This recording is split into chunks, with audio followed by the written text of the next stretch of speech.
అబ్షాలోము ప్రజలు తన దగ్గరకు వస్తున్న వాళ్ళను కూడా దావీదుకి వ్యతిరేకంగా అతను ఒక టీముని ఏర్పాటు చేసుకుని అతనే రాజుగా ప్రకటించుకున్న పరిస్థితుల్లో దావీదు భయపడుతూ ఈ యొక్క మాట సెలవిస్తున్నారు. ఏంటని? యెహోవా నాకు ఆధారము. ఎప్పటి నుండి ఆధారం చేసుకుంటున్నాడు? గర్భవాసి మొదలుకొని నేను నా తల్లి యొక్క సన్నిపానంలో చేయుచుండగా నీవే కదా నాకు నమ్మకం పుట్టించు. ఎప్పుడు నుండి అంటే నేను పిండమునై ఉండగానే దేవుడిని ఆధారం చేసుకుంటున్నాడు. అదే 2వ రాజుల గ్రంథంలో కూడా అక్కడ ఇజికే ఉంటాడు. ఇజికే అని అంటాడు. అక్కడ ఉన్న రాజులు ఇజికే వల్ల మేమేమి నీ వల్ల అవ్వదు, ఇజికే నమ్ముకున్న దేవుని వల్ల ఏమీ కాదు ఎన్నో మాటలు అంటున్నప్పుడు ఇజికే అయితే భయపడలేదు, కానీ ఏవో సన్నిధికి వెళ్ళి దేవుణ్ణే ఆధారం చేసుకున్నాడు. ఎంత గొప్ప కమిట్మెంట్ చూడండి. మనం కూడా మన పరిస్థితుల్లో ఒక్కోసారి అనుకుంటాం, దేవా నేను ఒంటరిగా ఉన్నాను, నాకెవరు ఆధారం లేదు. ఒక్కోసారి ఇలాంటి పరిస్థితుల్లో ఇరుక్కుపోయి ఉంటాము. వ్యాధుల ద్వారానో లేక అప్పుల వలయంలో లేక ఉద్యోగంలో ఉన్న యొక్క టెన్షన్ వల్ల ఇరుక్కుపోయి ఉన్నప్పుడు మనం ఎవరిని ఆధారం చేసుకోవాలంటే దావీదు వల్లే దేవుని ఆధారం చేసుకోవాలి. నా నీతికి ఆధారం అతనే, మన రక్షణకు ఆధారం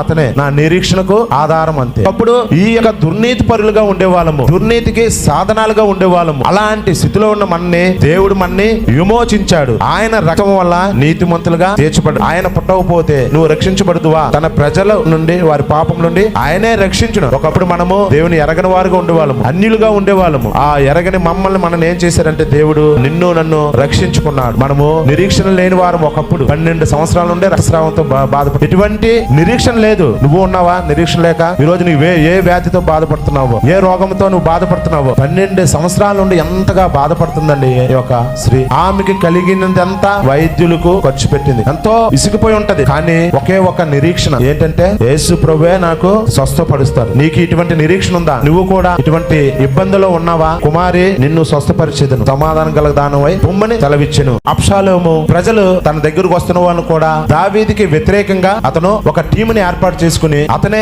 రాజుగా ప్రకటించుకున్న పరిస్థితుల్లో దావీదు భయపడుతూ ఈ యొక్క మాట సెలవిస్తున్నారు. ఏంటని? యెహోవా నాకు ఆధారము. ఎప్పటి నుండి ఆధారం చేసుకుంటున్నాడు? గర్భవాసి మొదలుకొని నేను నా తల్లి యొక్క సన్నిపానంలో చేయుచుండగా నీవే కదా నాకు నమ్మకం పుట్టించు. ఎప్పుడు నుండి అంటే నేను పిండమునై ఉండగానే దేవుడిని ఆధారం చేసుకుంటున్నాడు. అదే 2వ రాజుల గ్రంథంలో కూడా అక్కడ ఇజికే ఉంటాడు. ఇజికే అని అంటాడు. అక్కడ ఉన్న రాజులు ఇజికే వల్ల మేమేమి నీ వల్ల అవ్వదు, ఇజికే నమ్ముకున్న దేవుని వల్ల ఏమీ కాదు ఎన్నో మాటలు అంటున్నప్పుడు ఇజికే అయితే భయపడలేదు, కానీ ఏవో సన్నిధికి వెళ్ళి దేవుణ్ణే ఆధారం చేసుకున్నాడు. ఎంత గొప్ప కమిట్మెంట్ చూడండి. మనం కూడా మన పరిస్థితుల్లో ఒక్కోసారి అనుకుంటాం, దేవా నేను ఒంటరిగా ఉన్నాను, నాకెవరు ఆధారం లేదు. ఒక్కోసారి ఇలాంటి పరిస్థితుల్లో ఇరుక్కుపోయి ఉంటాము. వ్యాధుల ద్వారానో లేక అప్పుల వలయంలో లేక ఉద్యోగంలో ఉన్న యొక్క టెన్షన్ వల్ల ఇరుక్కుపోయి ఉన్నప్పుడు మనం ఎవరిని ఆధారం చేసుకోవాలంటే దావీదు వల్లే దేవుని ఆధారం చేసుకోవాలి. నా నీతికి ఆధారం అతనే, మన రక్షణకు ఆధారం అతనే, నా నిరీక్షణకు ఆధారం అంతే. అప్పుడు ఈ యొక్క దుర్నీతి పరులుగా ఉండేవాళ్ళము, దుర్నీతికి